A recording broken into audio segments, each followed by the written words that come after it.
It's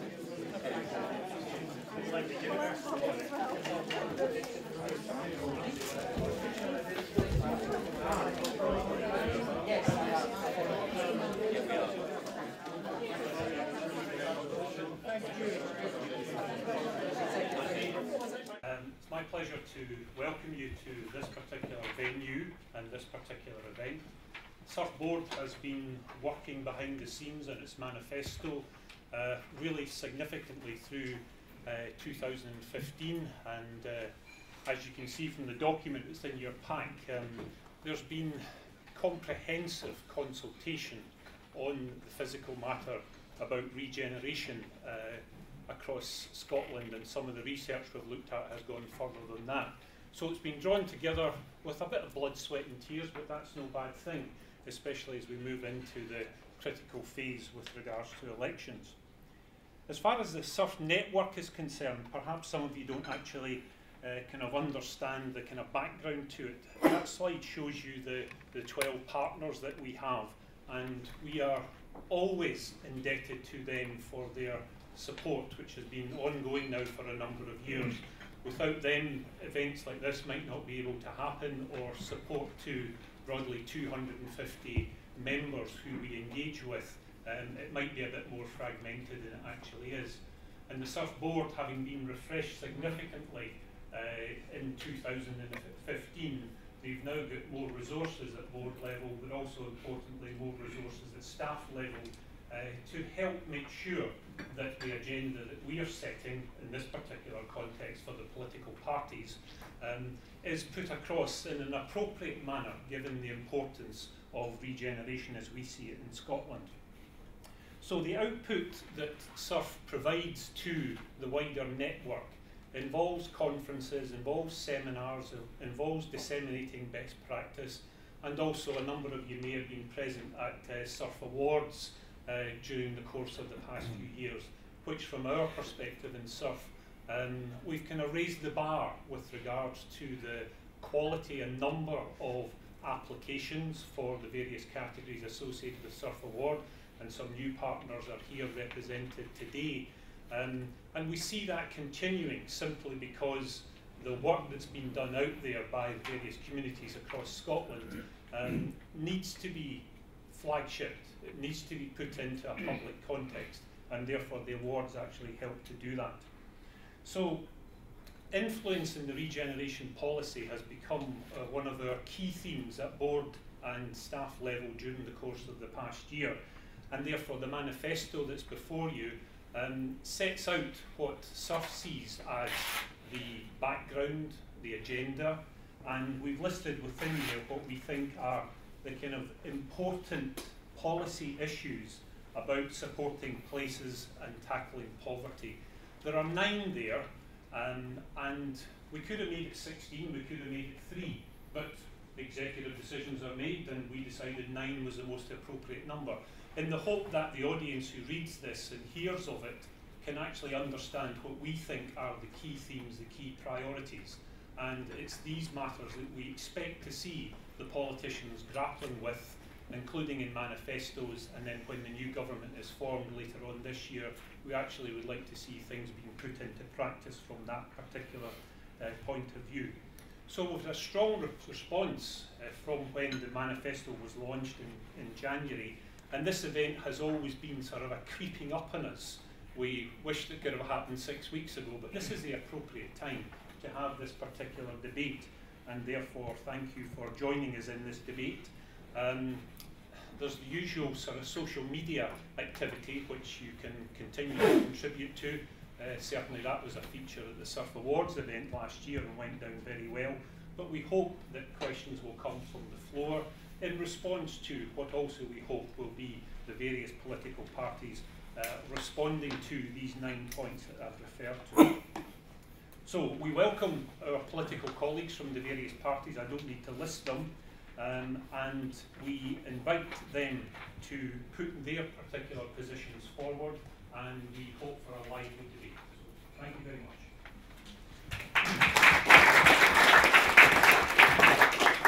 Over to you, Iain. Perfect, thank you. Thank you very much for hosting the event. Thanks for putting the manifesto together. I'm on the policy board of the Scottish Party. I represent the voluntary parties that have been involved in our manifesto process. We release ours on Wednesday, and I'm under strict instructions not to leak too much. Ruth wants to take all the thunder there, but I know the work that goes into producing manifestos there. And I'm particularly interested to see how you do up the back. I am a referee, and I want to see just how. I will give you some pointers maybe after, depending on how you do there. So it's nice to feel at home amongst referees. Some of the things that I hope will come out in the discussion today include we've got good stuff that we will be in the manifesto surrounding planning system reform. We think it's overdue. We've got some good stuff about making that quicker and easier. Community empowerment, some of the stuff that particularly excites me. We want to introduce a new community right to bid, which would give community and voluntary bodies the right to express interest in taking over a particular service. Local authority be required to respond to this challenge, and unless there's reasonable grounds for refusal, the council would run a procurement exercise where the services would be opened up to bids. We recognise some councils do already consider alternative models, but right to bid would open the doors to a much greater degree of participation. It would, for example, it would allow community groups to take over the maintenance of the local park that's been neglected by the council, but there are many, many other ways around this room that you may well be excited about. Before the Tories worked with Labour and the Lib Dems and better together, we worked with the SNP minority government to make sure the country was running. One of the things we were excited about, one of the prices paid for our partnership with SNP was a town centre regeneration fund. We're still committed to that, and we'd like to see another run at the town centre regeneration fund. We think that was a good success and something delivered by Tories right here in the Scottish Parliament. Rural Scotland, we've got good proposals for rural Scotland, including getting broadband and more transport links, extending bus pass scheme beyond commercial operators to include community transport as well. And something I'm particularly interested in is looking at best practice around the world. You guys have been, around the country, you guys have been very good at seeing what the Highlands and Islands enterprise zones have been doing and how they're getting greater success than other ones. Something that excites me has been taking place down south with the NHS down south. So in Scotland we've got big proposals since SNP came to power. New builds have dropped by 40% since SNP came to power. We want to get that. We've got a proposal, 100,000 extra houses over the next 5 years, get the house building level back up to pre-recession levels. But it's interesting to see just how we're doing that down south. So the NHS recently announced 10 healthy new towns down in England, and it's a much needed push to kickstart affordable housing across England. It creates a golden opportunity for the NHS to promote health and keep people independent. The new neighbourhoods and towns are built. We'll be kicking ourselves if in 10 years' time we look back at having missed the opportunity to design out the obesogenic environment and design in health and well-being. Some of the things taking place in the new towns that are being built there in Whitehill and Borden, 3,000 new homes in a former army barracks. It's a new care campus to co-locate care-ready homes, specially designed to be adaptable to the needs of people with long-term conditions, with a nurse-led treatment centre, pharmacy and an integrated care hub. In Cranbrook in Devon, it's 8,000 residential units. Cranbrook's 3 times the national average is 0 to 4-year-olds, and they'll look at how prevention and healthy lifestyles can be taught in schools from a young age. But some of the principles behind these new builds that we're doing, options to be tested at sites include fast food-free zones near schools, designing safe and appealing green spaces, building dementia-friendly streets, ensuring people can access new GP services using digital technologies. Developments reflect the need of the local populations. We're working up the plans, design questions being asked, including why are children happy to walk around all day in a theme park but often get bored on everyday journeys, and could adventure areas be designed into streets to help them play? There's good stuff going on there, and that's the sort of thing we would like to see in a new house building that we're getting on with right here in Scotland. Thanks. Thank you.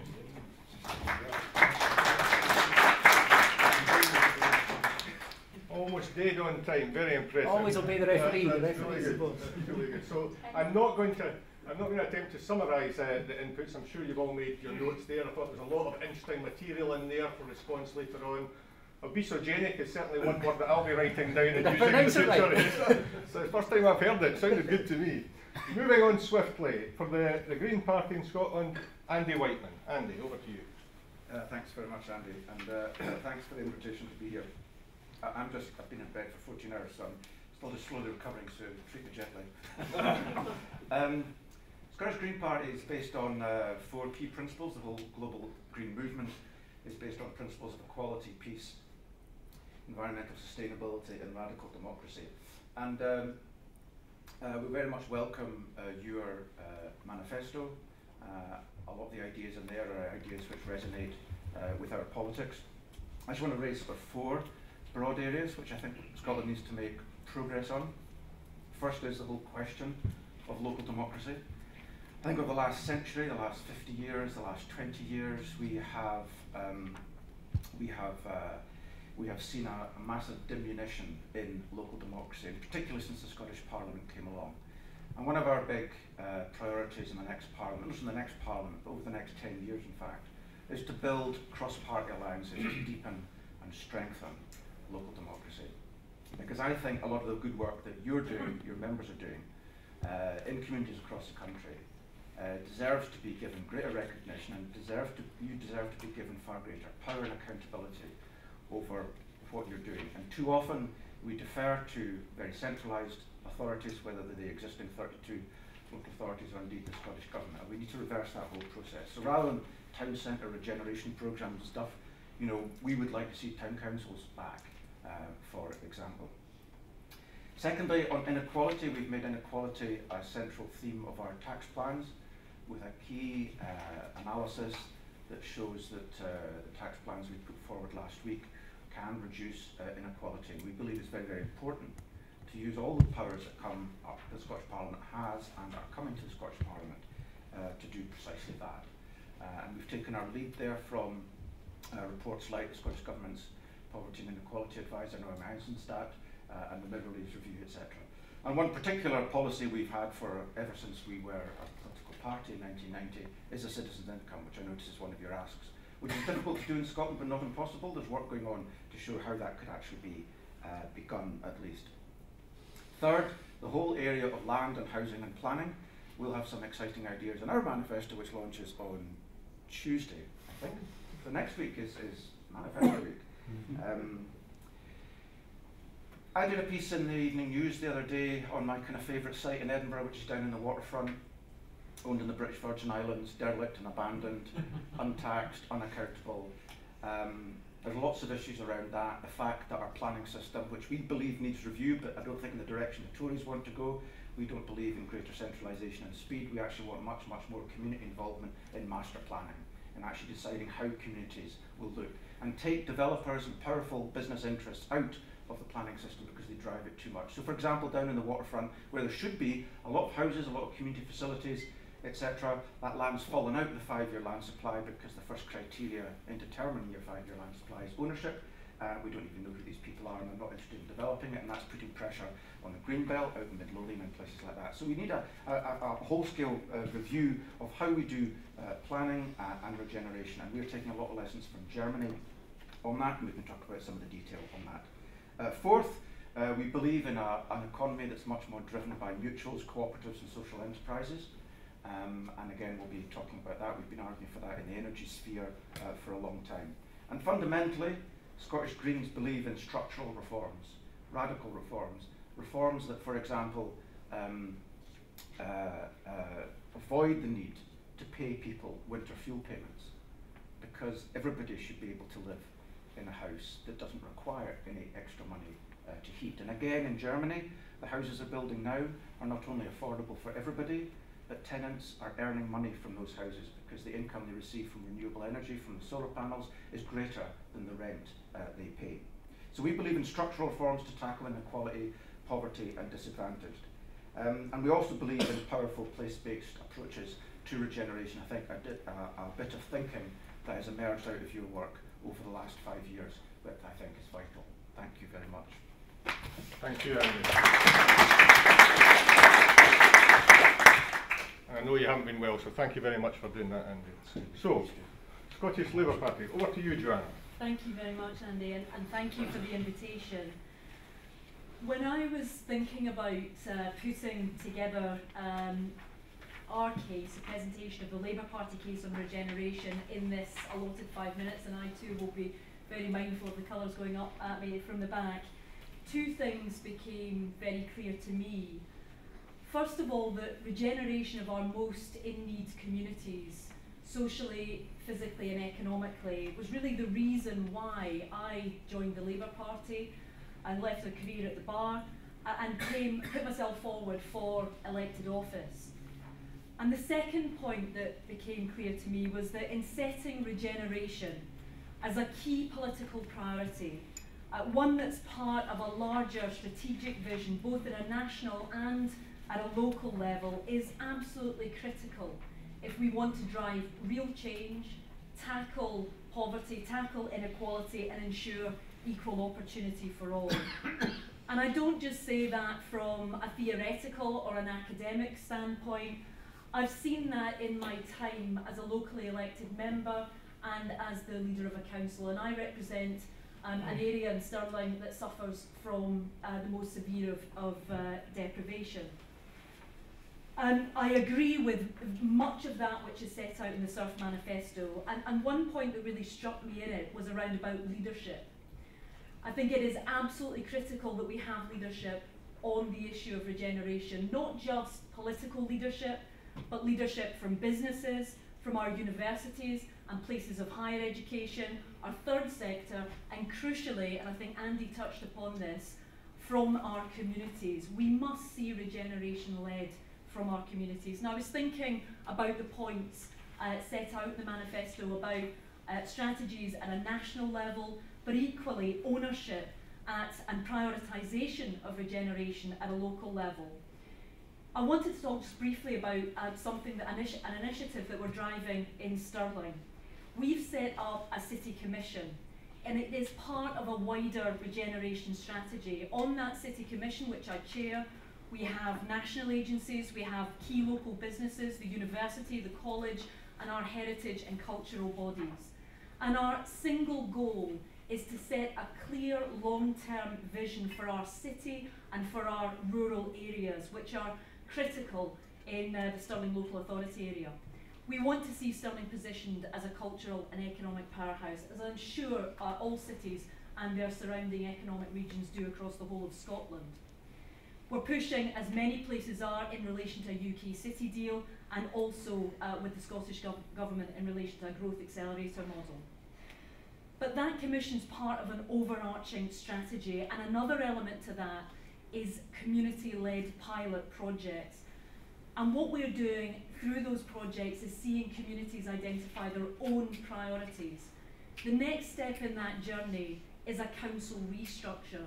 So we're not just talking about local communities identifying their priorities and leaving it at that. We're actually going to restructure the council so that those priorities and localities are embedded within the council structure itself, and I hope we have an opportunity to talk more about that. So that really is about not only council, but and hopefully I foresee in time community planning partners coming together to really deliver the services that those local communities want to see delivered.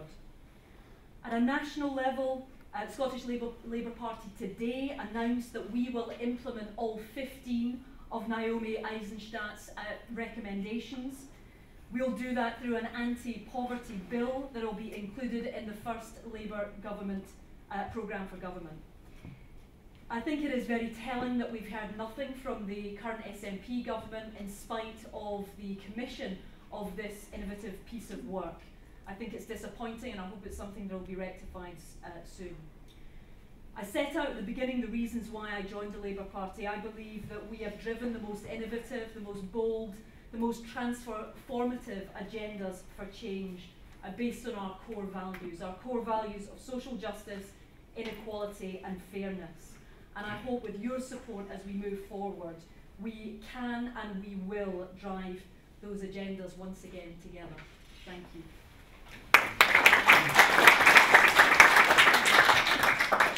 Thank you, and thank you all once again for being so concise and within the time. We're moving on. So, Martin Beard from the Liberal Democrats. Martin. Yes, good afternoon everybody. Thank you for inviting me, and SURF should be commended on the thoroughness of the manifesto. It's a very detailed document.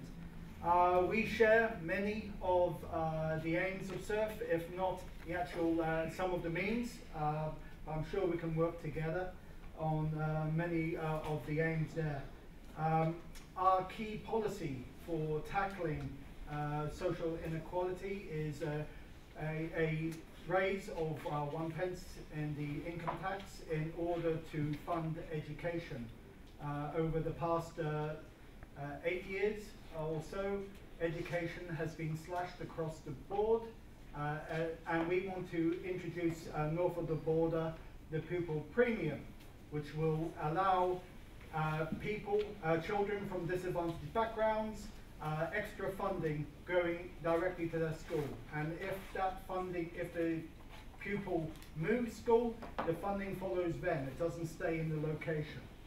And that would mean an additional £1,400 for each primary school pupil and £900 for secondary school pupils. In addition to this, we are looking at the planning. We would like to introduce it being easier for local communities to compulsory purchase the abandoned brownfield sites and derelict sites in their communities, and help a regeneration through that way. We would like to see a Scottish land and property overview body put in place to monitor land management usage, and also who owns what, and also upper limits on individuals or legal entities owning individual amounts of property here in Scotland. And also we would favour the right for tenants to buy out their holdings as well. Of course, all this needs to be within a structure where the housing is affordable and available. On the wider issues of housing, here in Edinburgh, for example, it's well recognised that there simply is not enough. Across the country, Liberal Democrats are committed to building 40,000 new social houses every year. This is in addition to encouraging affordable houses and rent-to-buy schemes across the country. We wish people to have good jobs available at the end of this. Who does not? But they have to be able to afford to live in the areas where those jobs exist. Another thing is on our housing, is that not only is there not enough of it, but what we have at the moment is often too poorly insulated. We would like to see a national scheme, and in cooperation with other parties, set up to get our houses properly fuel efficient. Over 40% of people in Scotland at this moment live in fuel poverty. And in rural areas it can be over 60%. That is obviously far too high, and that is also key into some of the initiatives that we'd like to do with this communal and social housing, such as heating renewables. At this moment, Scotland is only on 3% of heating renewables. The target for 2020 is 11%, and it's going to be 40% for 2030. So if we're going to do this, if we're going to meet those targets, it's vital that we get a move on right now. In terms of taxation for individuals, the SNP would argue that they don't want to spread austerity to the lowest paid people in jobs. We would counter this by saying that the lower level of taxation is being raised. It's currently £10,600. That level is going up, and people who are earning less than £19,000 will not see any extra effect of that penny on income tax. To summarise, we are well aware of Scottish problems. We want to see an equalisation of both opportunity and a narrowing of living standards between rich and poor across the nation. Thank you.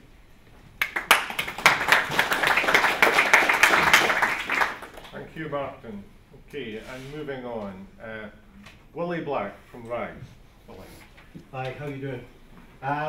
RISE stands for Respect, Independence, Socialism, something that other people didn't apparently come into politics for, but they're in the Labour Party, which is a bit weird, and environment. For us, we need to get angry. We need a solution like Iceland, where people have the power to remove prime ministers. And maybe that's why we should be using that red card. If it's big enough and we can point it down to 10 Downing Street, maybe that's what we require. Because big questions need big answers. The idea of tinkering while the redistribution of wealth isn't being tackled, while we didn't challenge the big ideas that we've all lived for over the last 30, 40 years, where the wealth has came from us to them. We need a reversal of that. And therefore, when it comes down to just the practical policies, RISE will actually involve itself in that. I happen to be an anti-poverty campaigner in North Edinburgh. I'm involved. I came into the tent. It's a bit uncomfortable, but nevertheless, I'm near the flap. But nevertheless, I want to challenge the prevailing things that are happening in my community. So I'm the chair of Community Council. I'm actually involved in the creation of conferences where local people can come together to create their own ideas. There was one only a few weeks ago, which I was involved in Craigroyston School, which we are trying to spend the next 6 months coming up with a plan for our area, which actually challenges and starts to question the way that we are controlled from the top down. We have a poverty industry in many areas and cities. One of the people in our area calls it the sticky jumper. You get a job from outside the area and you bring your pal and you stick them right onto your jumper, right? The local people didn't seem to be able to get involved in that. And that's why we understand that regeneration policies and programs go to the wealthiest areas, to the developers. They scoop up any money that comes to central government and take it into their coffers. And we're left high and dry. What we're talking about is an example, and you said it, Andy, about the waterfront. The only job we ever got from the waterfront was one guy with an Alsatian to protect the empty land. There used to be a sign just under the Red Bridge.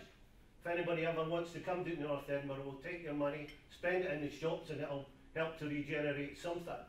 But actually, there used to be an employment office. There never was an employment office. And it took them 10 years to remove that sign. So what we're talking about is getting angry about the things that affect the people that I represent, or hopefully are going to represent when I'm elected as an MSP in the future.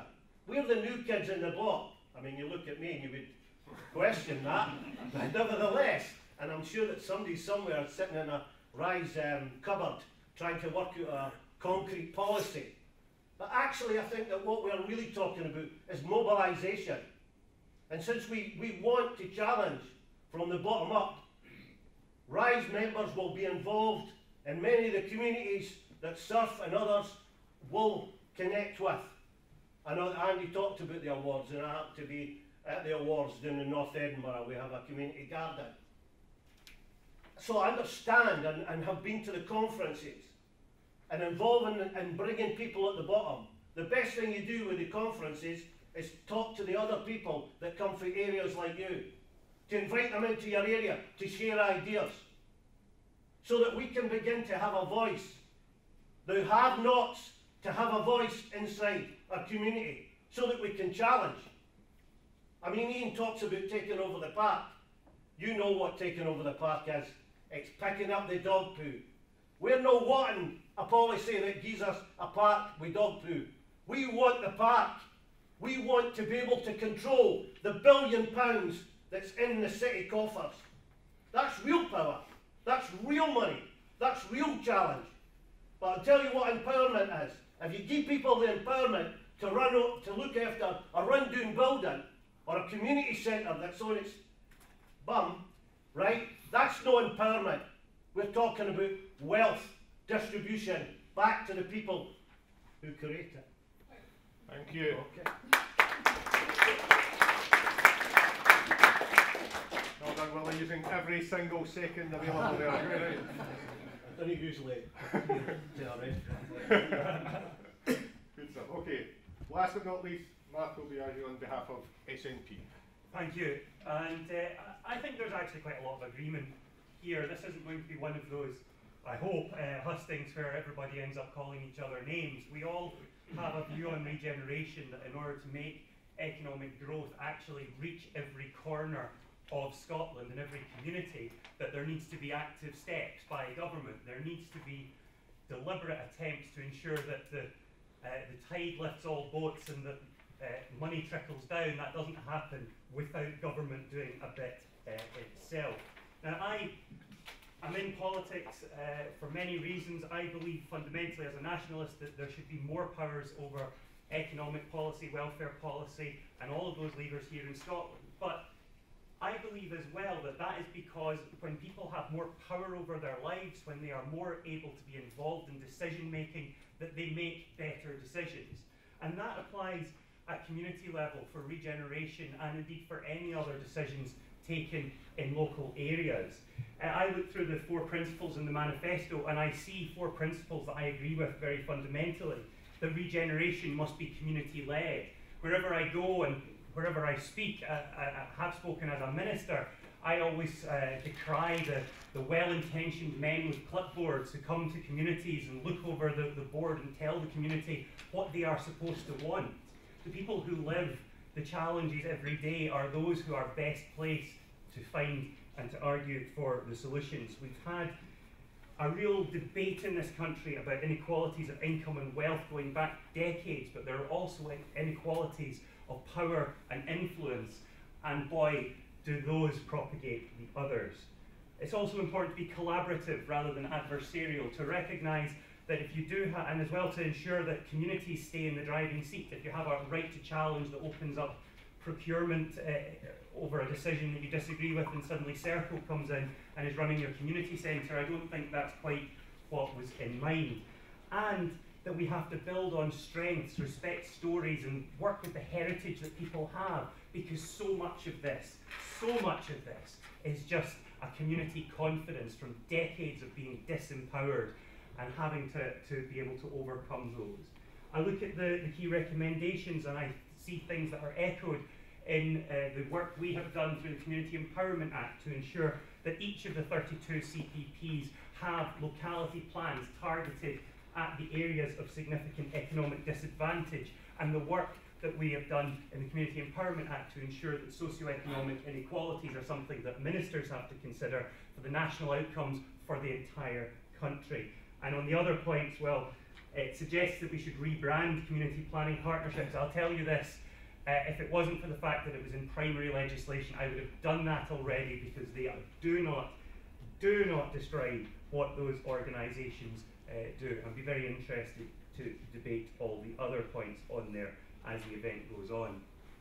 But I come here as a minister, as a spokesperson for a party that has a record in government of putting communities first. Participatory budgeting, which is opening up those spending decisions, has been championed by myself in the last 18 months, by others beforehand. We have the Community Empowerment Act, which is giving communities real teeth to take over that land that is neglected, abandoned, detrimental, even if the owner, wherever they might be, doesn't want to sell it. We have the Regeneration Capital Grant, which is co-managed with local authorities, the Town Centre First principle, the Strengthening Communities Fund, so that when those community groups do take over the community centre, they've got money there to help them turn it into a sustainable enterprise. We have charrettes, we have moves on unoccupied properties and taxation, and our proposal for charges on vacant and derelict land, which has come out of the Local Tax Commission's examination of all of the questions of local tax reform. It is a record that has been based on work with community groups, both local and national. It's one that we want to take forward, because it's not good enough to say to local decision makers, to all the public bodies that report to the Scottish Government, that you have to involve people, you have to have people in there at the start, and not do it ourselves. So, just as an example of that commitment to that approach, I would highlight all of those consultations that SURF have put on the website about community planning coming from the Community Empowerment Act. We drew those up in partnership with the community. That is how we take things forward. That is how we achieve real regeneration. That's how we achieve re-empowerment, and that's what we will continue to do if the SNP is re-elected to government.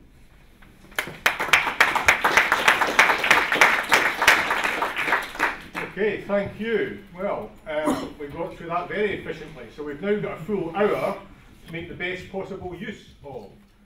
Just to note a point of clarity here in terms of party representation, we did invite UKIP to participate in this process as well, but we didn't get a response there. I think they're doing something else today. I don't quite know what that is, but anyway, they're not here. So, in terms of the audience, I think, as I've said to all of the candidates before, we've got a very wide range of expertise, experience, disciplines and perspectives here. I will say again that I would like, if you're here from an organisation, then it would be helpful if you could just indicate that that's the case, which organisation that is. I don't think we really want to do one question and then every single member of the panel has to respond. So if your question is for a particular panel member, it would be really helpful if you indicate that. If you don't indicate that, I'll leave it open for other candidates to come in if they wish to. But the whole idea is to move through this and make the best use of all the resources we've got in the room. So, I will take questions first, and I think, Colin, you had your hand up there. Just as brief and clear as you can. Glasgow, an ex-councillor and still involved with the transformational regeneration areas in Glasgow. I think unless the opinion polls and my good friend John Curtis are completely wrong, the SNP is going to be in power for the foreseeable future, which means that you five, no disrespect, resemble, bald men fighting over a comb.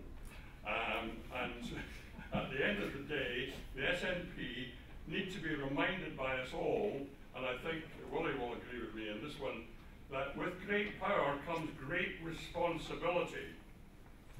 When Alex Salmond, to go return to regeneration, when Alex Salmond, as brief as you can, please, Colin. I'll be quick. Please do. Was discussing regeneration of some sand dunes in Aberdeenshire with Donald Trump. Some of us advised taking a long spoon. What does the SNP government think in terms of regeneration is the China National Railway Engineering 3 going to do for Scotland? Okay, at the end of that, a topical question for you, Marco. Well, I would just say that I am part of the government that officially defrocked Donald Trump of his global Scot status, and wherever you have big development decisions, there will be a balance between economic benefit, environmental concerns, poverty dimensions, and all of that. And we can all endlessly debate every decision until the end of time. If Donald Trump phoned me, I think I would just reject it because I don't take nuisance calls. But when it comes to this, we have a memorandum of understanding at the early stage. We are looking for financial support. We look for alternative funding methods. We look for money where we can take it. We have, for example, a pension fund investment in Falkirk, which is unlocking affordable housing. That's been years in gestation, but it's a creative way of finding more money to deliver the things we need here.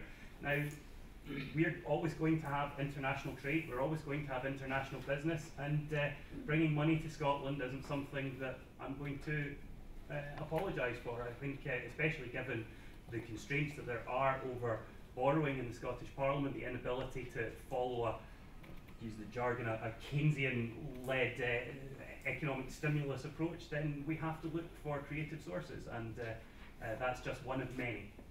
Okay, thank you. So the first question, reaching from China to the American presidential elections, that's surf for you. Okay, so we'll bring Andy. You wanted to come in briefly on that a very point. brief point. Please do. Not in the substance of your question, but to remind people that we're not electing a government on the 5th of May, we're electing a parliament. And just say more, Andy. Well, I mean, the idea that 5 of us here are sitting arguing over a what? Something to do with a The makeup of the Scottish Parliament is critical. You're electing a parliament. You're electing your domestic legislature, out of which will emerge a government, the colour of which we don't know, the colour of which is probably going to be a strong shade of yellow, but by no means pure yellow. Okay. So just it's important to a point well made, particularly given the way in which the Parliament was set up with the express intention that it should indeed be one of representative consensus. Okay, we're going to move on. Next question, please. Phil. Phil Prentice from Scotland's Towns Partnership. I'm going to try to put a wee bit more of a utopian slant on it and cast everybody's minds back to 2014. During the course of 2014, Scotland as a nation set itself up in terms of a world context by working collaboratively, by celebrating the best of what we are as a nation, working together. And I think that's something that we need to remind ourselves of. But in my role in trying to transform the towns across Scotland, I think Scotland is defined, or a lot of its character is defined by its towns, and it's how we treat the towns moving forward that will determine a big part of our social and economic destiny. Context that with, for the first time in mankind's history, the generation that's going to come next are going to be worse off than the generation now. And also the fact that 1% of the world owns more than 50% of the world's wealth. And I know that's a lot to do with externalities, but getting to the question, I think that in terms of STP's position here, Scotland's Towns, we very much support the work of SURF, and we agree with their main point within the SURF Manifesto is localities, when they are being empowered to drive forward activity and improvement on the ground, that has to be supported strongly by national policy. So the quick question then is, you guys in power, if you could make one significant change to existing economic and social policy, what would it be? Okay, thank you. So, 2 good questions at the start. Need them to be brief. Yeah? Okay, and brief answers too, please, if you can. So the question is, if you had one choice to make in terms of national policy to support local regeneration, what would that change be? I'm going to start with you, Iain. I'm taking that as a personal question. So what would I as an individual do? I'll give you a quick answer. Seeing as we've touched on American politics already, my favourite president ever in the States was Andrew Jackson, because the one thing he did, he was the only president ever paid off the national debt. Personally, I would love to be the guy who paid off the national debt, and then, just see us running the economy with the money we're raising and spending that, and not loading future generations with debt. In your question, you touched on future generations not being as wealthy as we are. Some of that is because we are loading them with debt so we can have a nice comfy life now. Okay, clearing off the national debt, first one. Andy.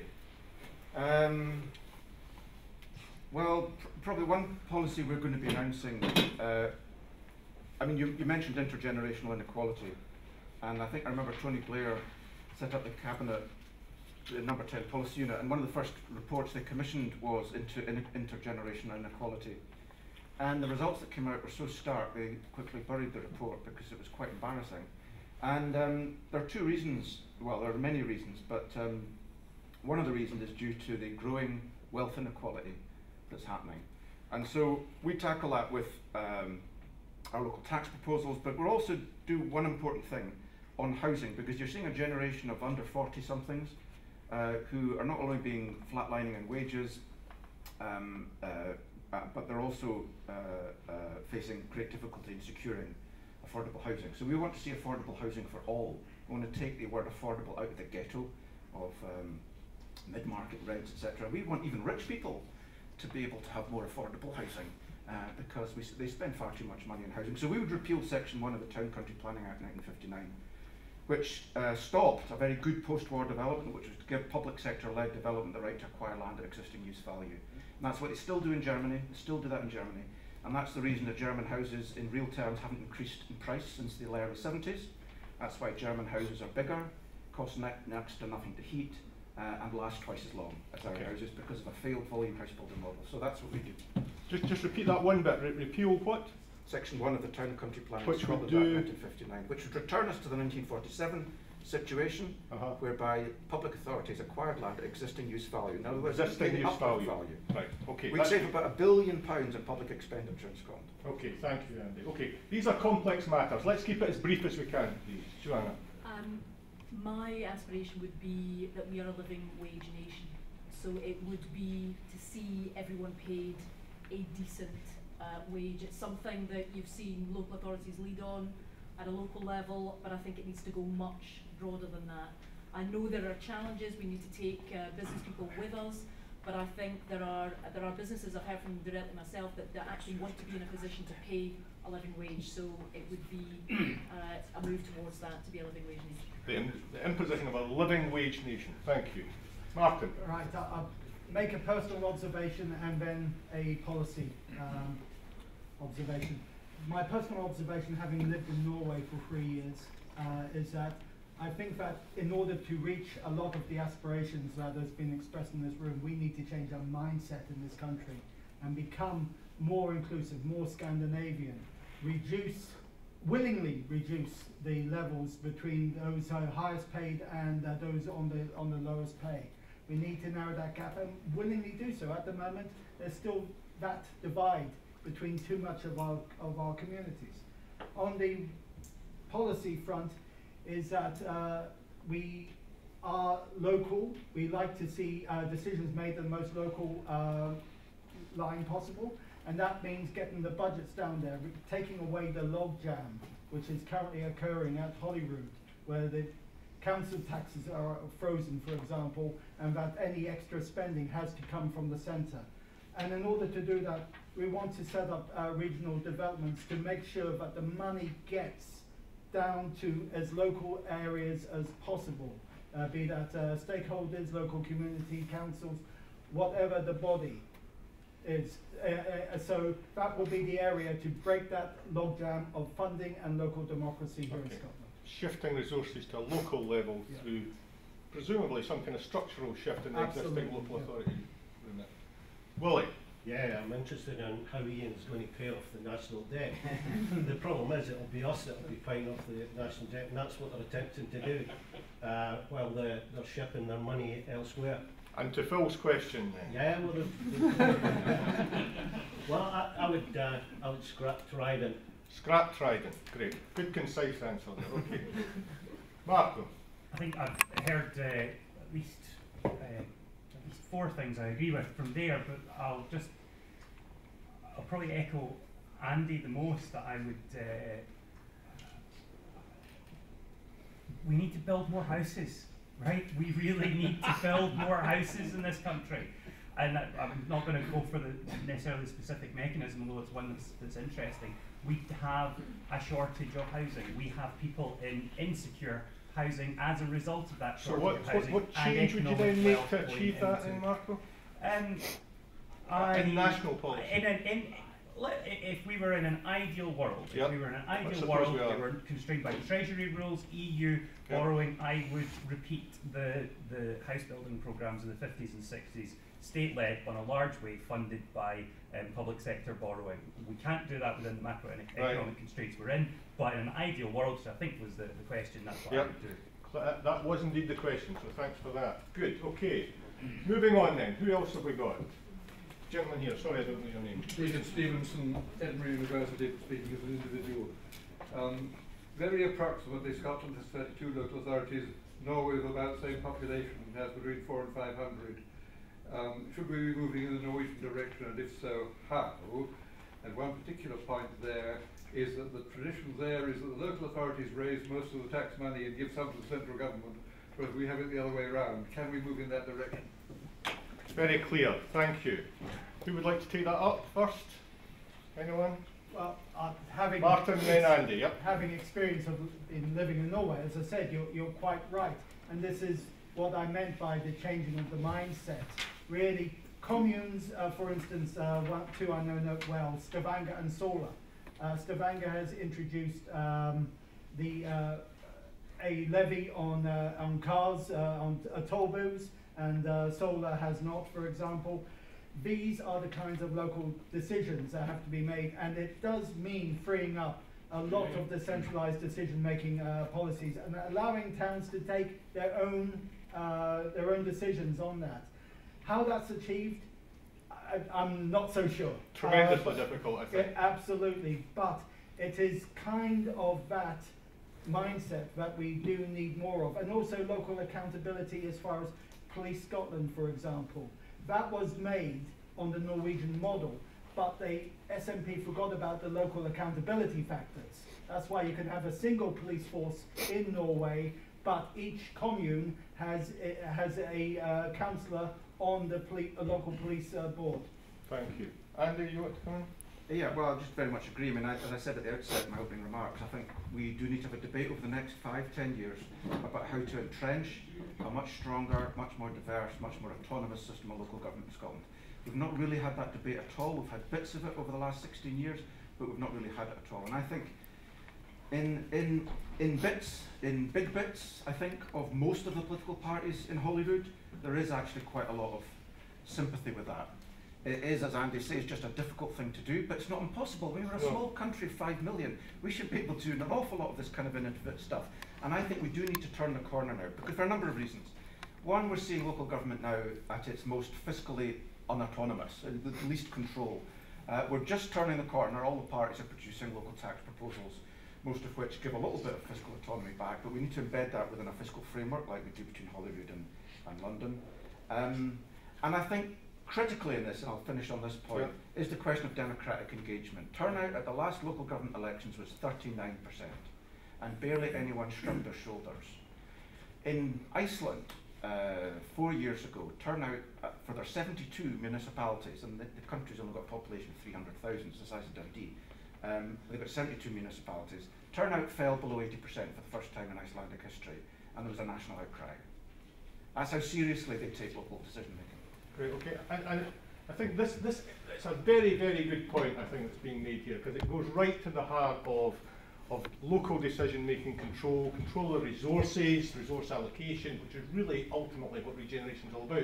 It's not one that we put in our manifesto, because our manifesto is meant to be bold and practical, and although it seems to be right, it doesn't seem to me to be practical at the moment, purely on the basis that we have not had the leadership in recent decades which has topped up the importance of local democracy, which creates the kind of public climate in which that might be possible. I think if I advocated more local authorities, then I think the press reaction, etc., is likely to be very negative. Iain, briefly, please. Again,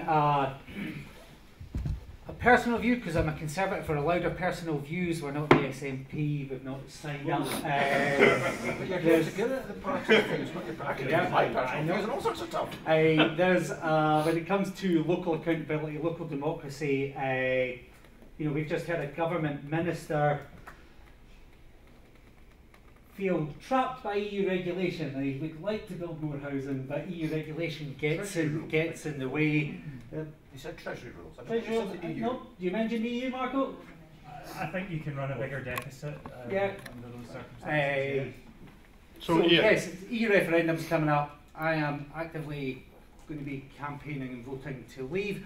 I think that we in Scotland could be spending money better ourselves. We send 50 million a day over from the UK, we get about half of that back. We're told how to spend it. We know our local authorities are could do with extra cash to spend it. There's practical things we can do where to empower our ministers at Holyrood to get extra funding there for our councils and our key services there. So there's practical things that we can do in a much shorter time.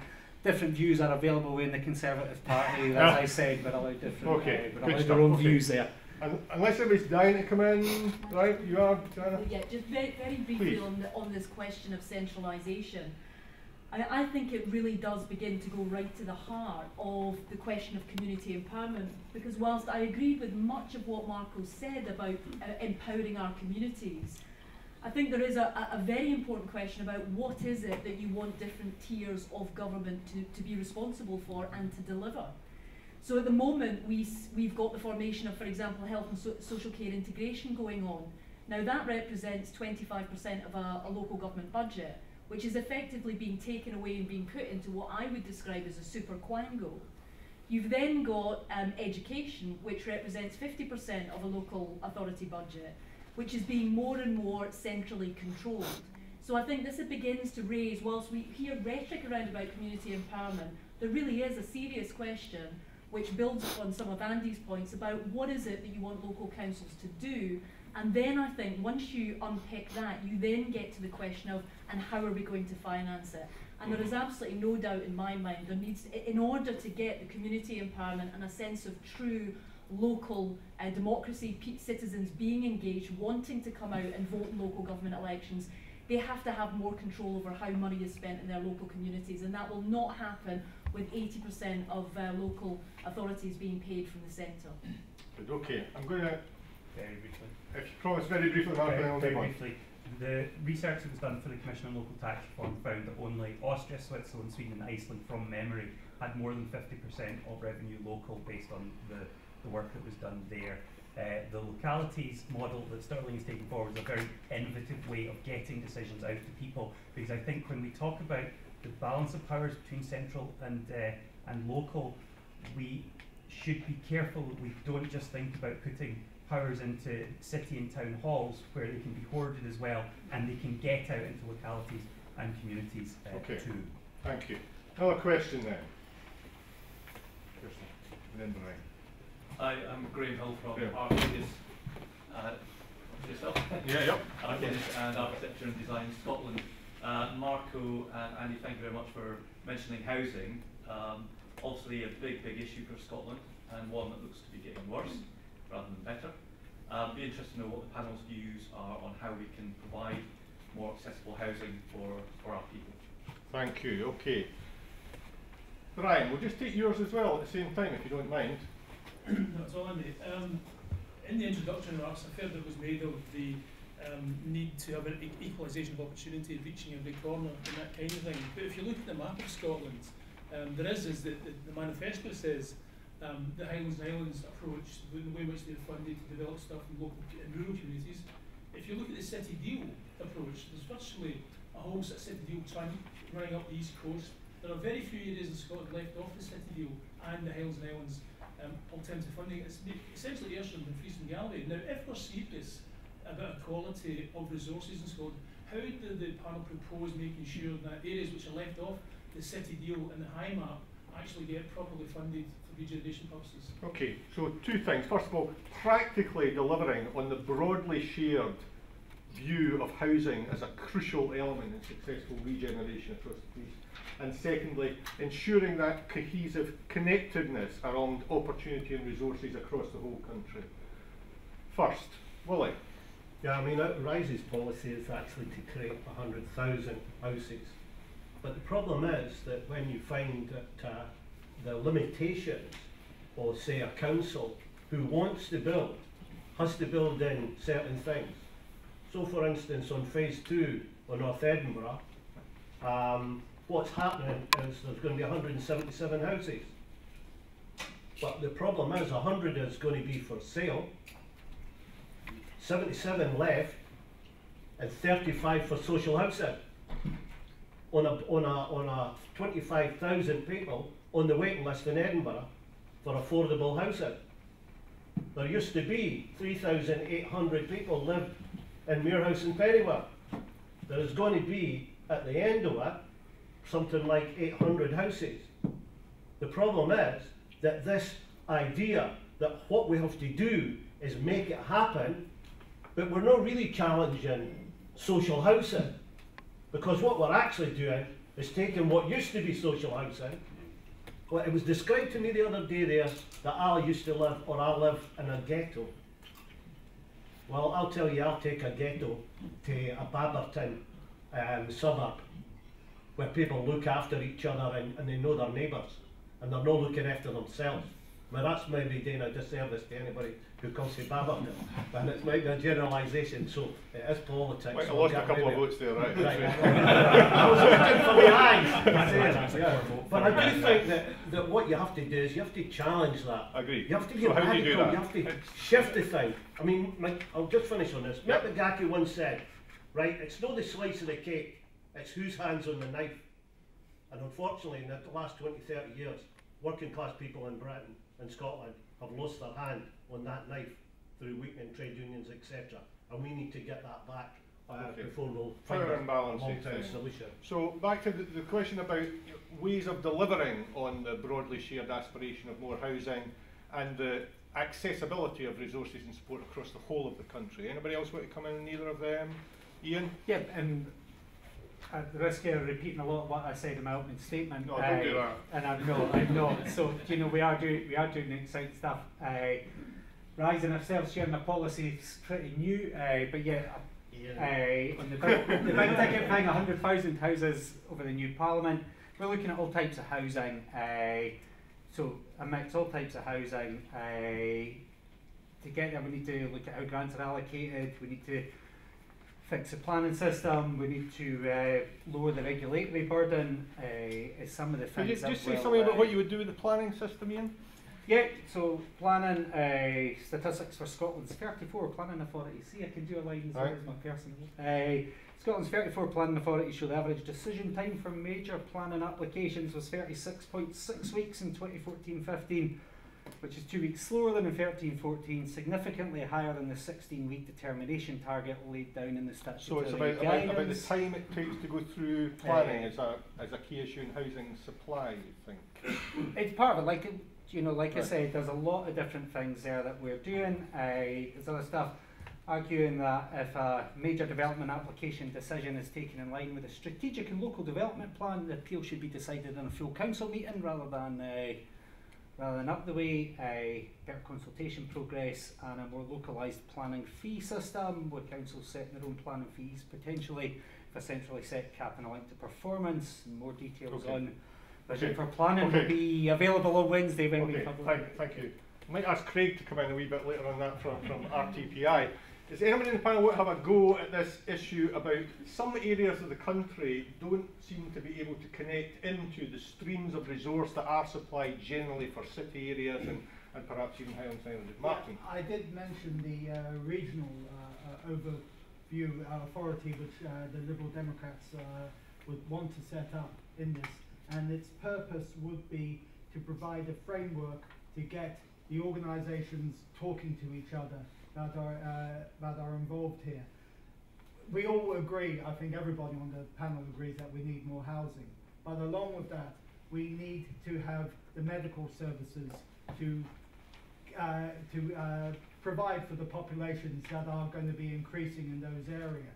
And at the moment, there isn't really effective mechanisms for health authorities and for council to talk with each other on a regional level. So we would want to get that squared away, and also commercial stakeholders as well. Even in North Edinburgh, for example, there's areas there where shopping facilities aren't, people have got to travel a few miles in order to get to their local large national retail supermarket. Yeah. Okay. Otherwise, yeah. So okay, so I mean, I think SUF would certainly share the view that what we don't want to move back to is just building loads and loads of houses without consideration of communities and transport connections and facilities, etc. Joanna? Just to take Brian's point about the city deals and some of the financial models that are coming forward in collaboration with the Scottish Government, I think at the moment this really is the show that's in town. I'm sure in 5-10 years' time there may be something else we're talking about, but certainly when you look at the proportion of Scotland that's potentially going to be covered by either a city deal or some sort of deal with the Scottish Government, then I think you said Ayrshire and Dumfries and Galloway are the only areas not being covered. I mean, I know from my own experience, Stirling covers an area that's the size of Luxembourg, so our city is a small city, but we have a huge rural area, and it's very critical to us that the rural businesses that we have profit from any deal that we may secure with either the UK or the Scottish Government. During those discussions that are ongoing, I've been approached, for example, by Clackmannanshire, the smallest local authority area, wanting to talk about ways in which they might get involved. So I would imagine that for those areas that are seeing this action going on around about them, really it's incumbent upon their leaders to say, well, how can we get involved? How can we benefit from this? If that's not possible, then I think it is incumbent upon a national government to step in and think about ways in which everyone can benefit. And of course there will be infrastructure, take an obvious example of transport, whereby there's an obvious place for a national picture to be looked at. We're building up our business cases at the moment for specific infrastructure projects that we see as critical for that step change in my area. But housing will be, just to bring in housing, that will be a critical element. And I'm not sure that housing has played the key element that it could within those city deals. Our staff are working on that as we speak, but I certainly want to see how housing is going to be dealt with, not just in the city centre, but also across the whole of the rural area in terms of securing my area's future. I think that's something that should be happening across the whole country. Okay, certainly there's an interesting piece of work done some time ago. Scottish Rural Universities Institute did a piece of work in which they looked at vulnerable towns, and out of that I think came the identification, Brian, of Ayrshire towns and down to Dumfries and Galloway, where people would expect to see more from the Highlands and Islands in there. And in our manifesto we're saying that Highlands and Islands Enterprise, for their benefits and their flaws, have somehow managed to make a better connection between economics, place, history, culture and communities. One of our main concerns and stuff, I mean, Phil from Scottish Towns Partnerships away now, is that connection between the large central investment, which is where I think a colleague over here referred to resources tending to go to where the market's hottest, tending to be drawn in there. What it is that politicians can actively do to produce a counterflow to that to ensure there's better connection at the local level. Brian, could you just come back in on the point that you're making there, if you feel you've had some response here or if the point's been missed? Yeah, I mean, I think one of the interesting things is that there is this chunk of Scotland which is left off, and wait 5 or 10 years, well, that's happened before, nothing's changed, so we can wait another 5 or 10 years. But the truth of the matter is that here's these structural things being set up that actually favour some areas. Now it seems to be favouring successful areas, because the last city deal which was announced was Inverness, where they were lauding the fact they were going to get more money to help their tourism. Well, great, but there are places like Kilmarnock or Ayr or other places you can choose who actually need a bit more sort of attention paid to their structural issues, and they're not going to be tackled by thinking, just hang on, because if things get really good in Glasgow, you're not part of the Glasgow and Clyde Valley City Deal area, but if things get better in Glasgow, it'll be okay. That's not good enough, and I think the political parties who are looking for election this year should be saying a bit more about equity and a fairer Scotland, the meaning of fairer Scotland, not just a fairer bits of Scotland. It does still look across the piece that there's still a kind of hanging on, and I think we said this in our press release to the manifesto, a kind of hanging on to a trickle-down theory, that if we get it right in the big places where things are already working and going, then somehow the benefits will then spread out from there. And that does seem to be a continued. You're not agreeing, Marco? I disagree. I mean, the fund that you pointed to was one that was spruce. It was for co-investment, so it needed to be in areas where there was a degree of commercial interest. When you look at the broader scope of the policy, where strengthening communities money goes, where all the Regeneration Capital Grant in particular goes, it is an attempt to try and spread out that spatial element. Ayrshire is left off the current city deals map, but the 3 Ayrshire councils have been trying to create a regional partnership to basically undertake the same sort of exercise. We do have well, as a minister, I'm well aware of the effectiveness of HIE, because when we last announced Strengthening Communities money, I noticed the list of successful projects. Half of them were in Highlands and Islands because HIE had offered match funding. And as a result, they've been able to snaffle up a lot of the money, which is great because it was going to good places. But it did, for me, ask the question of, should Scottish Enterprise have more of a social dimension to its function there? And that's something I'm going to have to stay cagey on. But it's certainly something why are you going to stay cagey on it? Because we keep these things under review.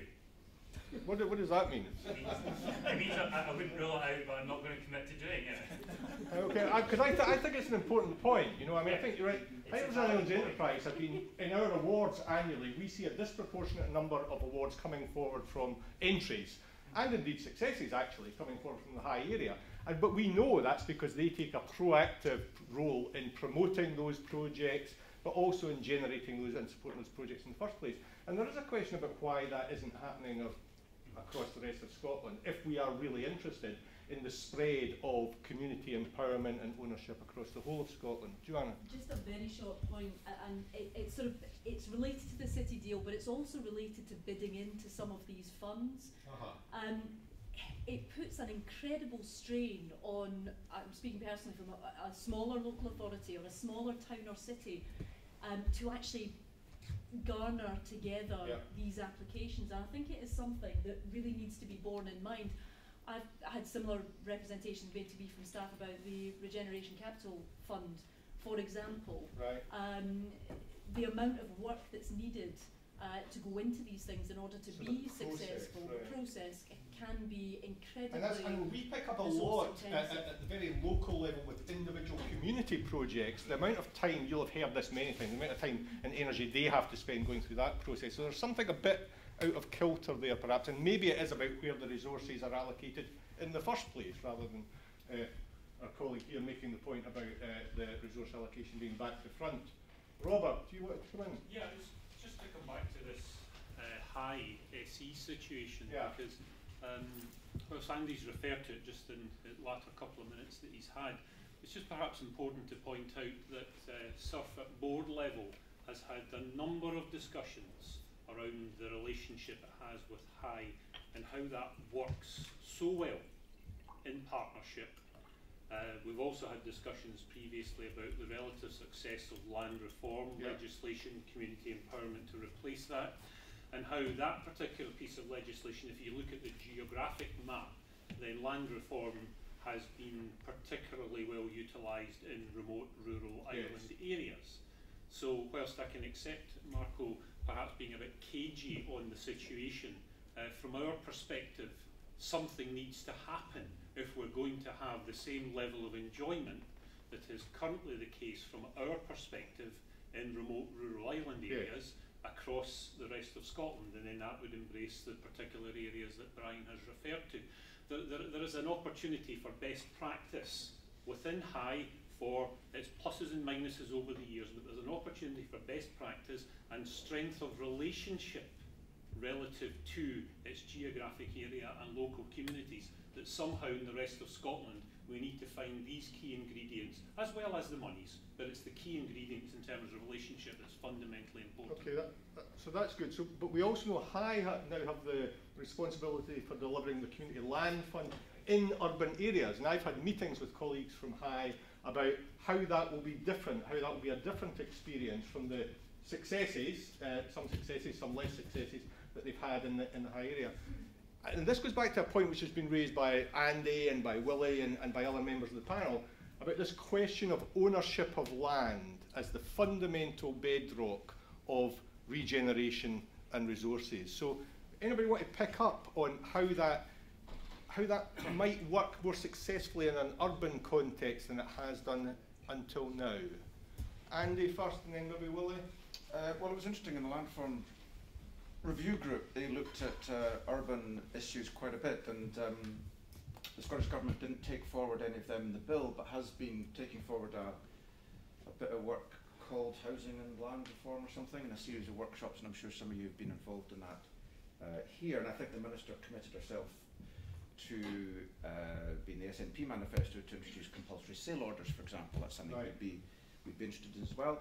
What came out of it was things like a new law around multiple land assembly, majority land assembly, so sort of ending the ransom strip model. Again, I think there'd be quite a bit of enthusiasm for that. And as I said in my remarks in response to a previous question, and it would address the housing question as well, we believe we need to go back to the 1947 model of public sector-led development, like they do in Germany, where the private sector housing building industry is one that builds quality houses and doesn't speculate in land development. I was in a lobbying meeting in Parliament the other day with a prominent volume house builder, I asked them 2/3 of the way through, if I wanted you to build me a house, could you do it? And they said no, because they're not in the house building industry. They're actually in the land speculation industry, make all their land money from land development. So this is not going to be in the Green Party manifesto, but we basically want to eliminate the volume house building industry as an industry as it exists just now within 10 to 15 years, because we think it's utterly failed to give us the quality places, the quality homes that we need. It's a completely failed, no one else in Europe uses it. And I think returning to the post-war model, where public sector moved in, master planned, and then engaged a range of actors from the private, public, nowadays it includes the social cooperative sector, is the way forward. It'll give us better places. Just making the transition between volume house building and the model that you're advocating, and still achieving the housing outcomes that we all agree. How is that going to be done, Andy? You could do it tomorrow. I mean, there's elements of the volume house building industry who are very, very good. I mean, it's not for me to name individual companies, but there is one company whose land bank goes back to 1920s, 1930s, and it's written off in its books. And it is notably building much, much better quality homes than any of the other companies. Right. So, I mean, the point is these people can build homes, right? Yeah. If we give, at the moment they're making more money out of just speculating on but they're leading the development process by pushing forward developments, by hiring expensive consultants, and the Tories want it just to go through faster. The SNP are calling in everything over 100 to get these targets. It's a nightmare. We can do things differently. Okay. Anybody else on this point? We'll let you look. Yeah. Then we're moving on. I think as I agree with Andy. In fact, you know, we would line up with Andy and the Greens or whatever in demanding and trying to achieve that. Maybe we're looking for one nation Toryism. Maybe Iain rejects that as a but they actually built more houses than most. So I'm not advocating that, by the way. Don't write it down a minute. But I think the whole is getting filled in. What I'm really talking about is this whole question of land banking. We need to break that. We need to make a definite decision: buy it, or use it, or lose it. And that would be an easy bill to write up, wouldn't it? But we'd have to come out the cupboard for that, you know. Good. Okay. Andy, could I encourage Craig McLaren maybe to just have a few words and a bit of some time on the planning? Craig, we need to hear from you on planning. I was going to ask a couple of questions. I was going to give a couple of figures first, if that's good, from Craig McLaren from the Royal Town Planning Institute, professional body for town planning. 4 figures first. Some research we did, we showed that in the last 5 years we've seen a 20% loss in planning staff in local authorities. That's taken £40 million out of the planning authority budget. The average amount of money you get from a planning application only covers 63% of processing that application. And the final one is, which astounded even me, was that the amount of money which a local authority gives to the planning department on average is 0.63%. So I'd just like to put that into the mix to show the difficult circumstances planning authorities are in. For me, but the big question's sort of been talked around a wee bit, however, is with planning, do people think that the system should be geared towards trying to make sure we speed up planning applications, get delivered quickly, or if it's about trying to deliver quality on the ground? How do we match speed and quality then? Anybody got any thoughts on change to the present system to achieve that? Iain? Some of what I've said, some of what I'm not going to repeat some of what we've said there, but we think we can speed it up and have the decisions being taken by full councils rather than going up. So we think we can speed it up and have decisions taken locally, and we think that will see better results. But I absolutely agree with Craig. We've sat in your Patrick Geddes lecture this year with the former chief planner from Freiburg, and they deliver results. And they deliver results because they don't rely on developers and landowners initiating the process of development. And public servants and highly trained professionals like your members being the people that in effect are not actually master planning our communities, but are responding to often very, very poor developments brought forward by the private sector. We should turn that on its head. And we can turn it on its head because your members in other countries in Europe don't do that. Okay, thank you. Yeah, Martin, then we'll move on after this on the planning point. I think that the Liberal Democrats look more towards the quality than the volume. This is why we want houses to have, we want to have decent national minimum standards, but if the local councils and stakeholders want to improve upon that, we are very happy with that. And also with the communal point about getting the heating and the renewables in there as well, and getting proper levels of insulation. Okay. Thank you, Matt. Okay, Jana, very brief if you will, and then we're going to move on to Peter from the Poverty Alliance. I think, Craig, the thing that struck me in the points that you made, Craig, were the amount of budget cut from planning departments. Of course, that is part of a much broader, most severe challenge that local government faces at the moment, the disproportionate cuts that we are having to mete out. But the point I wanted to raise was, what we're talking about here is individual planning applications, but also ongoing, and again, the pressure that's put on the planning department is within the LDP process. So I think that in part answers Andy's point that there is a process that goes on which is about planning and planners identifying appropriate sites, having that vision for what they see as being the appropriate places for build, etc. I think where communities become completely disengaged is when it's incredibly complex, first of all, for individuals to understand if they had no grasp of the planning system. They go through an LDP process, understand, right, that's a greenfield that's not being touched. For then a developer to come in and speculate on that side, so then they have to defend that again, and I'm speaking from direct recent experience. Then thinking, oh right, the council's rejected that, that's the end of the matter. It's now going to go in direct to a minister and potentially be overturned. So the whole, I'm not going to sit here and say that I have a global answer to all of those things, but it really does raise the question of just how clunky and inefficient it actually is, and ultimately I think what it's doing is it's disenfranchising even more and really not inclining people to become involved with the democratic process because they see it as ultimately futile. Okay, so it'll be interesting to see in some of the manifestos coming out if there are any particular references to the important issue of planning. Peter. Thanks, Andy. The SURF Manifesto very clearly locates tackling regeneration, degeneration as part of tackling inequality, and I think all of you, maybe not you Iain, sorry, but all of you in your opening statements talked about the importance of tackling inequality. IFS suggests that we're going to see a rise in inequality over the next 5 years or so. We're also going to get new powers to the Scottish Parliament over the next couple of years. Could you say specifically how you would use those new powers, the new social security powers, new taxation powers, to address poverty and inequality? Because we know that one of the things that will help regenerate communities is to put more money into more people's pockets. How will you use those powers?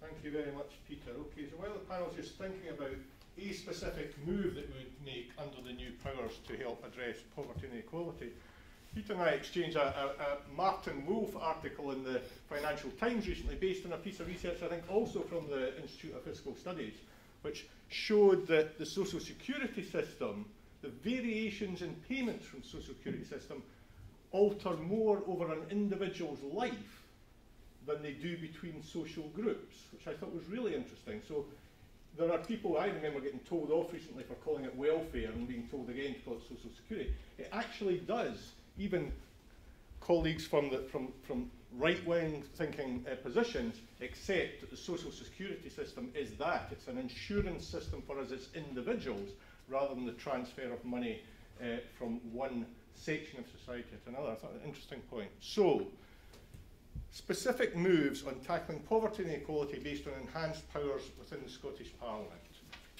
Anybody want to go for that? Martin again, okay. Martin, why not? No, why not?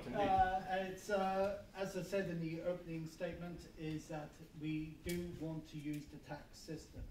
Now, Willie would probably say it was tinkering, but we want to have that penny in the pound and dedicate that for education and make sure that education spending is restored to the levels it was prior to the 2008. That is our flagship policy on that. So that's an interesting and very specific one then Mark. And is there a contradiction though between the, I think hypothecation is the word, of that 1 penny to education, a contradiction between that and local control and local decision making for various circumstances in different places?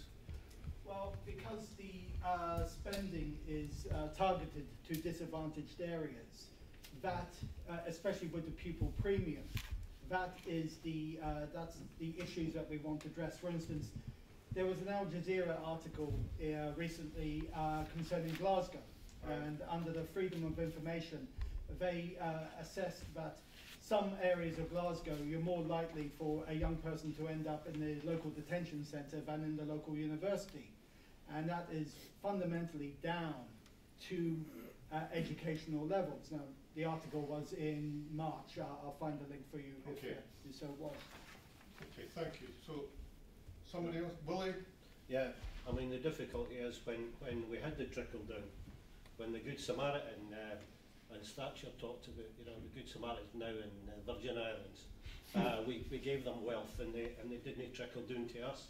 You know, they remember the days that we thought we would just open the window and the kids would all be shouting, "It's coming down the road." You look, you know, it never happened in the good times.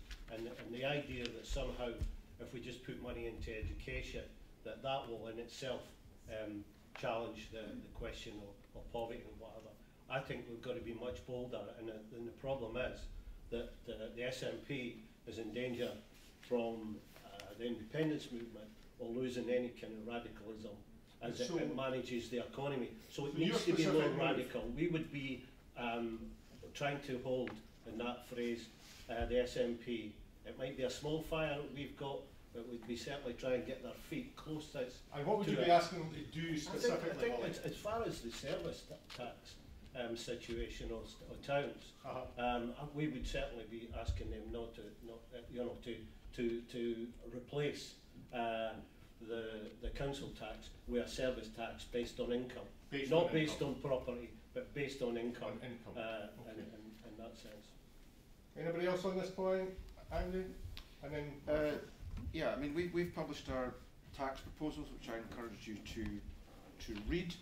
We want to see a tax shift over the next 10 years from incomes to wealth. Wealth inequality is sitting at 0.6, that's the Gini coefficient. Wealth inequality, income is sitting at 0.3. And that's what's happened over the last 20 years. Wealth inequality has been exacerbated at twice the rate of income inequality. So we would scrap the council tax.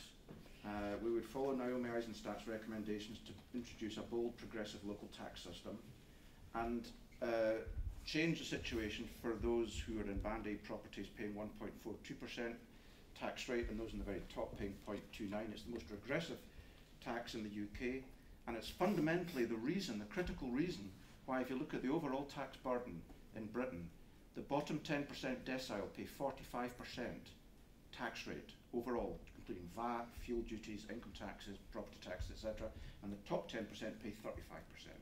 And the critical reason for that 45% is the regressive council tax. And just finally, our income tax proposals are going to make half of the population better off under the median wage by reducing the bottom rate to 18% and increasing the top rate to 60%. And those are measures that are specifically designed to tackle inequality, not necessarily to generate revenue at the top, but to stop rent seeking and to curb excess wage demands. And we've actually calculated the Gini coefficient reduction at 0.4%. Okay, so interesting and specific figures there, and the Gini coefficient, if you have it here.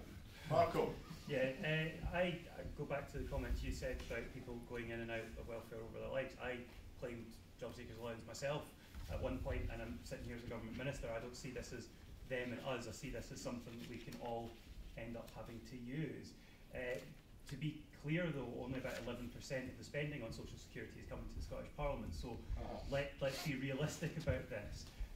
That said, respect is at the heart of it, and that has been one of the problems with how it has been considered, how people that need social security are viewed, and we want to essentially start with a blank slate with our own agency and put respect at the heart of what we do.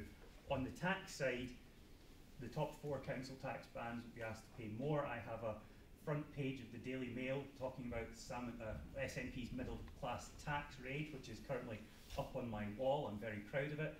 and we're not passing on Osborne's tax cut for the top 10% above that are in the 40% threshold, and a targeted council tax reduction, something that was recommended by Naomi Eisenstadt as well, for those people at the bottom who are paying council tax bills but are working families with children, where the system at the moment isn't generous enough, and probably in time we will have to go even further than that. Okay, I'm just going to hold it there then, and we're going to move on in the last 10 minutes now. Judy, you want to come in? Yes, in the manifesto it says that they want the involvement of people who have direct experience of poverty in design and development. Now the only one I've heard talking so far about the citizens' income, which was again number 7 in the proposals, the secondary proposals from the manifesto, was from Andy, and he mentioned the citizens' income. What are the feelings of the others about the benefits of this, and why isn't it being discussed at a much greater? So this is the benefits of the citizens' income proposal in particular? Yes, which is 7. Yes, that's right. In your secondary. And you're from the Scottish Allotments and Garden Society, yes? Yes, but I've seen if we could get the citizens' income, then I think that the way that people in poverty are completely stressed, they do not have the time, they do not have the energy to do anything else but try and, very often, some do, but most of them don't have the time and the energy to tackle anything else than just dealing with their situation. I think that's an excellent point. It's really interesting how we expect poor people to take on responsibilities to deliver their own services that the rest of us expect our councillors and our officials to deliver for us. It's an interesting concept. And so you would say in Allotments and Garden Society, less people participating because they're busy feeding their kids and looking after them. And all the problems about not feeding them well. Yeah. You know, so if you get the stories about, okay, I can just manage.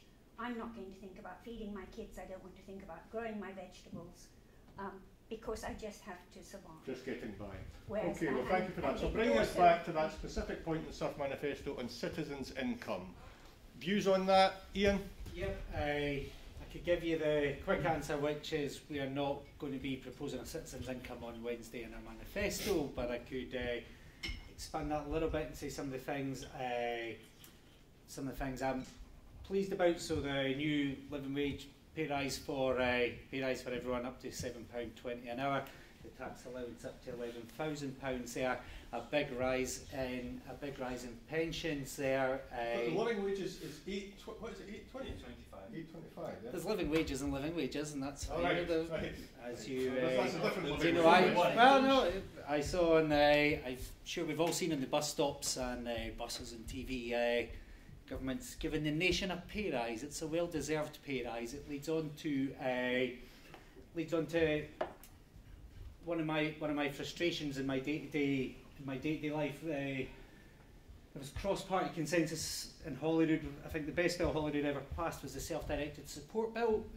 So folks with additional support needs could be taking control of the support, the services they needed, and what we've seen over the last few years is councils using that as a means to... I have to move on because we are running out of time. So Judy made a specific point, comments on the citizens' income, whether you're for it or against it, and why. Andy? We're for it. You're for it. But just to make one point on that, is that I think it's really important in the next Parliament. There's been too many parties who've said, well, this isn't a devolved issue, there's nothing we can do about it. Actually, we need to work, not only do parties need to work better together, in Parliament, I mean, but also we need to work better with Westminster, regardless of what political parties in Scotland feel about the political complexion of Westminster. So, for example, well, I won't... Short example, Andy, please. Okay, I mean, on this, we could work up what was required to implement a citizen's income, both in terms of what it would mean for the devolved settlement, the fiscal framework, and the law, and we could present it to Parliament in Westminster. We can actually initiate change that is actually reserved, but we want to happen here.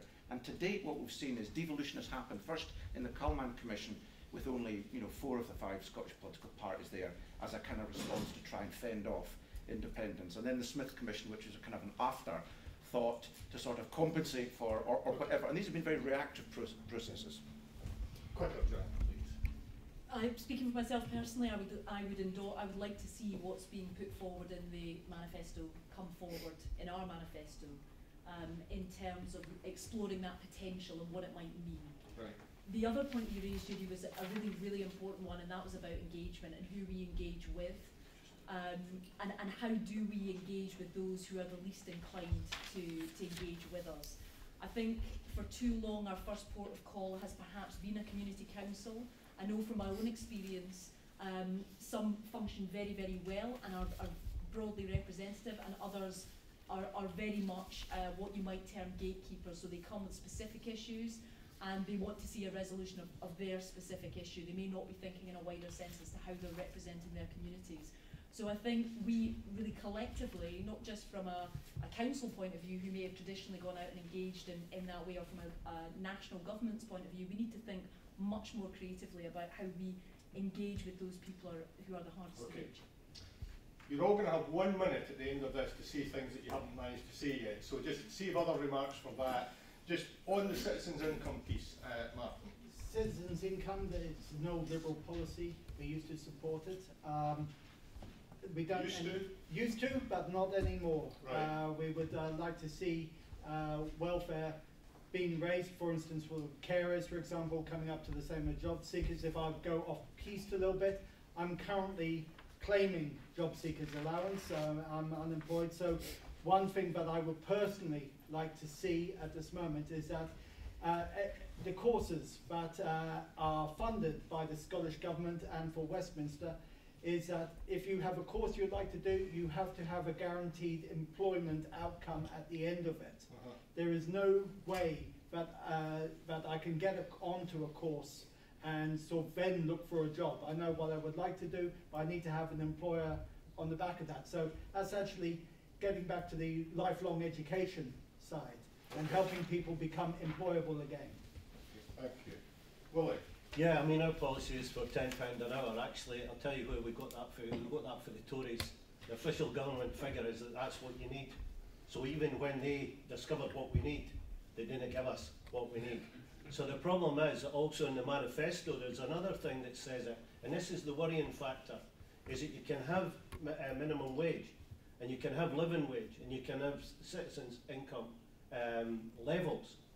But if that becomes the maximum, what we need to strengthen is organisations that fight for a better, what is it all, slice of the bakery or the knife or whatever analogy I used before. Right. But, you know, if it was an idea about half an hour ago, I'm forgetting it because that's old age. Okay, good. Interesting point that is made in our manifesto about the way in which that low-level wage, Peter, you've done lots of work on this in the Poverty Alliance, has spread out to encompass very large sections of society now. Marco? Citizens' income is interesting. It's been modelled by an expert working group on welfare. The numbers are very hard to overcome. If you're going to give 4 million adults the equivalent of a full-time living wage, it would cost as much as all public spending by all 3 levels of government that currently takes place in Scotland per year. That said, its objectives, universality and genuine social security, are things we need to see the system evolving to provide, get that respect and remove those great societal ills that Beveridge pointed out all those years ago, rather than, frankly, as is currently happening in welfare right now, using things like hunger as a weapon of policy. Wow. Okay. So that we put in the manifesto that we should look at a pilot of how this works, because there are challenges and complexities in this. I think, as you're alluding to there, Marco, the status quo is not sustainable. Not sustainable. Okay. Thank you very much for all your patience here. We're going to finish now, and I'm going to radically alter the ending arrangements. I think we said 2.5 minutes. You're going to have 1 minute each, right? Here's a referee going. So at 15 seconds, your yellow card goes up. Okay, that is after 45, I mean. Sorry, Jack. It's all getting terribly complicated. We're going to take it in reverse order. Marco, for your last minute on anything that you want to say that you haven't had the chance to raise. Both votes SNP. I'll be that brief. I think we've got a record that you can see puts our heart in the right place and attempts to deliver things based on those principles within the constraints that we have had. I would not have chosen the last 2 terms to be the first terms in government after all the decades that we had, given the financial pressures, but wherever we have been working, whatever we've been doing in collaboration with people, communities, I think we have done the best with the cards we've had. So in the years to come, if we have a re-elected majority, I think we'll be able to do some really quite amazing things about it. But other than that, you're going to have to wait and see what the manifesto has to offer. Thank you, Marco. Then we're going to do 3 seconds at start, ended up in 45. Willie? Yeah, whoever you're going to vote for first has nothing to do with us. We're looking for the second vote. And that's the beauty or the benefit of the system. You can actually get some kind of alternative inside, some radical people that will actually push a radical agenda.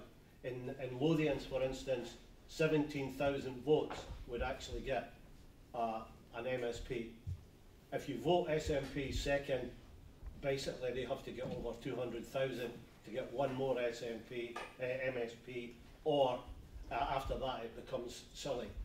So therefore, if you want and if you support of independence in a second referendum, then vote Rise, vote second, and we would make a difference. I believe that essential. But also, if we didn't get elected, it's 1 foot in the Parliament and 1,000 on the streets. So we will want to move and build a social movement, and that means we're not looking for your vote just entirely. We're looking for your involvement, your campaigning, and we'll join in unity with that. Thank you. Martin? I'm really enjoyed today's debate and listening to, not the yellow card yet, for heaven's sake.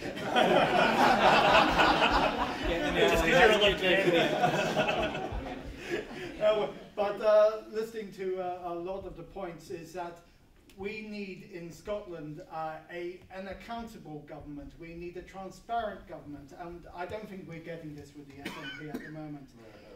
The Liberal Democrats are about devolution, of bringing powers and the finances back to the local level, as close to the communities as it possibly can. And we have got a proven track record holding the SNP government to account with very few SNPs. So I would ask you to vote Liberal Democrat to increase that vigil on what's probably going to be an SNP government, but it needs to be far more critical opposition, and that's what we will provide, plus cooperation with working with other parties for our aims. Well done. Okay. Joanna? Well, I think you've heard a lot of consensus today about just how good this manifesto from SURF is, and I'm very grateful for it. Marco says judge us on our record. Well, I, for my part, don't think that we've seen a bold vision for Scotland. We haven't seen great social reform. What we've seen is an incredibly centralising government. We've seen Police Scotland, health and social care integration, local government having a disproportionate amount of cuts to bear. We see problems with our health service, and I think we can do so much better than we have been doing for the last 10 years. Unemployment's high, our college places have been cut. So I would ask you to consider using both your votes for Labour, for a progressive, bold vision. We'll use the powers that will come to this Parliament so that we don't see the continued difficulties that we see in the way that we're going forward at present. Thank you, Joanna. Andy? Well, I'd just like to remind you, we are electing a Parliament for 5 years. It's unprecedented. We've never elected a Parliament for 5 years before. Scottish Greens have achieved a lot in the last Parliament with just 2 MSPs, so we're seeking to build on that, get a few more in, to build a Parliament that can work together, that can help a minority government of any colour, because there's a lot of consensus across the Parliament on a number of important things, but critically can be bolder and can be much, much more radical and can use the powers we've had since 1999, many of which we haven't even begun to use, and the powers that are coming in 2017 on things like housing, on things like inequality. This is a graph from Bell from Stirling showing the gains of Scottish taxpayers since devolution. The top 1% have made a 2% increase in their share of income at the expense of absolutely everybody else. We can ban fracking, we can have genuine local democracy, and we can start that important jobs transition to fossil fuel. free economy. We want to be part of it. I'm standing number 2 in the Lothian vote green. Crammed a lot in there, Andy. Is that right? About 5 years? I thought it was 4 years. It's 5 years last year. It is. No, It was extended in the middle of it because of the new permanent UK government 4-year thing. This is the first time we were looking. It's already been determined it'll be 5. Thank you. Iain. Right, perfect, guys. Thank you for a break from the usual debate we get in the doors, which is absolutely all about those two parties on the end there and the independence referendum and constitutional wrangling that should have been put in the box in 2014, because this is where the healthy debate is. This is where Scotland should be. This is the things Parliament should be discussing, should be finding the consensus and going forward. So Conservatives is very much a pitch. We don't want that constitutional wrangling. We don't want that second referendum. It's done. It's dusted. And we want to be, the fight is, John Curtis has it, a map of yellow. The fight is there for the second place. Ruth Davidson to be the official opposition. Labour with 6 leaders in 8 years haven't landed a glove on the SNP. And that's an SNP government. House buildings down 40%, 150,000 college places gone. Their record's terrible. We want to take the fight to them. So that's both votes Conservative, especially your second. Thank you. Thank you.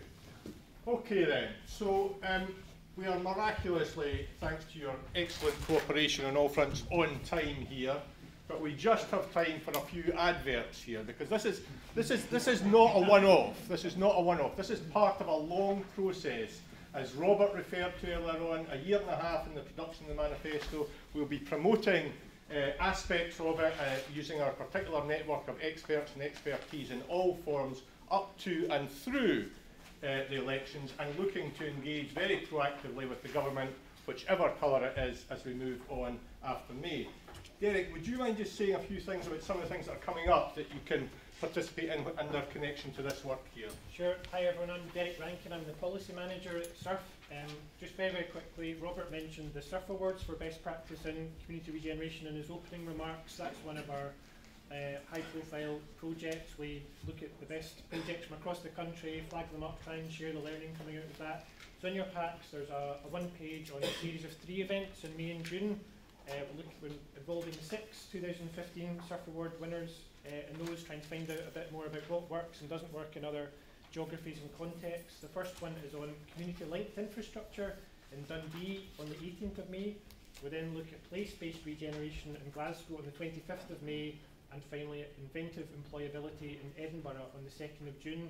They're all free events. Please do sign up. Information in your packs. And for those who are working on projects that you'd like to flag up in this year's SURF Awards, I can tell you there'll be 5 categories of entry. We'll look at community-led regeneration, creative arts-based regeneration, large-scale infrastructure, employability, and finally, Scotland's most improved town, which will look at small, medium, and large towns and some of the regeneration work that's going on in there. So they'll open for entries from the 21st of June, closing on the 19th of September, and the presentation of awards will be in December. So if you're involved or know about any projects you think should be flagged up for judging by our independent panel, please do look out for the SURF Awards later in the year. The very final thing is we've taken a new approach to membership for the 2016 year. We used to charge organisations £200 for annual membership, but in the run-up to our 25th anniversary next year and trying to expand our network even further and involve more small businesses, more community groups, they might have found that a bit too expensive. It's now just £50 for standard organisation membership. There's details on our website, and please talk to Emma and me if you want any more information. And I think that's just about it. The final thing, there's an event monitoring form in your packs. Really keen to hear how you found the event today, anything we can do to make them better next time. Please take a minute or two to fill them in, hand them back to one of the SURF team at reception. And otherwise, maybe I'll just ask everyone to thank the panel once more for their input. So